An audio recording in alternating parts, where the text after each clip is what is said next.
Good morning, Britain. Tributes pour into the Irish pop legend Sinead O'Connor, who's died at the age of 56.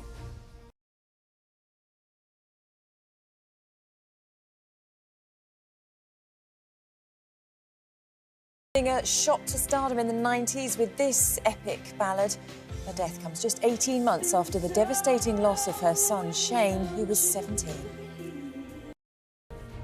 More people are forced from their homes as new wildfires break out in cities across Greece. In Rhodes, hotel swimming pools are being drained by fire crews in a desperate bid to find water to fight the flames. Meanwhile, the Met Office warns record-breaking temperatures here in the UK will become the new normal in years to come. This is the moment thugs try to smash their way into a store as crime in shops hits record levels. Are police too soft on perpetrators? Do you think criminals have a licence to loot? We're debating that after 7.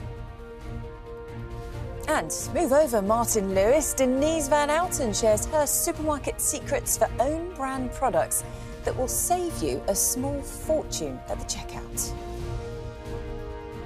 Another cloudy day ahead with outbreaks of rain. The outlook brighter with sunshine and showers. We'll have all the details of that and more coming up on Good Morning Britain.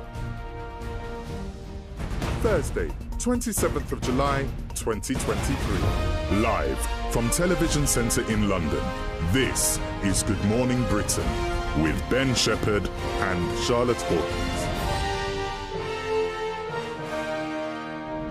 Hello there, good morning. It's just gone 6 o'clock and sad news to wake up to Yeah. this morning, isn't it? With the loss of Sinead O'Connor, and so many tributes have been paid to her. She's on the front page of every newspaper this morning. She just seems like an icon who's been lost, and at such a young age, just 56. Absolutely. I was working quite late last night and the news popped up and we were talking about it, and everybody has a story or a moment when they first remember experiencing Sinead O'Connor.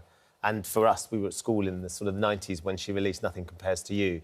And what an extraordinary performer she was. I thought just hypnotic to watch, to listen to experience.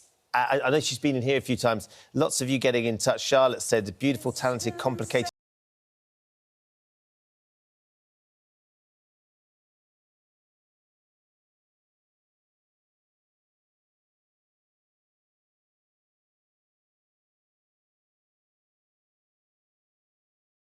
I was there in the studio and it was mesmerising. You could hear a pin drop. That was when I met her, and it was just such a moment because, like you were saying, we were teenagers when that song came out. I would just sing it the whole time. What an epic song it was. And she was just phenomenal. And, you know, she was a troubled soul, wasn't she? She had her difficulties over the years, and I don't think she ever got over losing her son in the way that she did. She talked about he was the love of my life, the lamp of my soul. We were one soul in two halves, and that was just such a massive tragedy. And as Charlotte said on her tweet there, you know, hopefully they're reunited now and they're together, which is the thing that we can all hope for. Because it was extraordinary watching her, even now, all these years later, watching her perform this song. It's just still so stirring, isn't it? And having that voice, because, you know, for some singers, their voice changes over the years.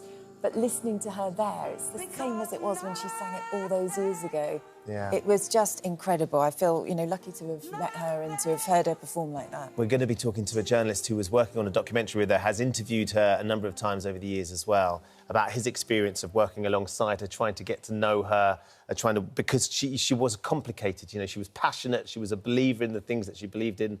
So it'll be interesting to get his thoughts on an extraordinary woman and an extraordinary career. She did things her own way, didn't she? Well, get in touch with your tributes, your thoughts, what she meant to you this morning. It is our main news that Sinead O'Connor has died. She's been described as a warrior poet with a beautiful, unique voice following her death at the age of 56. Yeah, musicians including Bryan Adams and Alison Moyet, the Irish Prime Minister Leo Varadkar, have all expressed their sadness, while Sinead's family and friends say they are devastated. Our entertainment editor, Richard Arnold, looks back at her incredible career.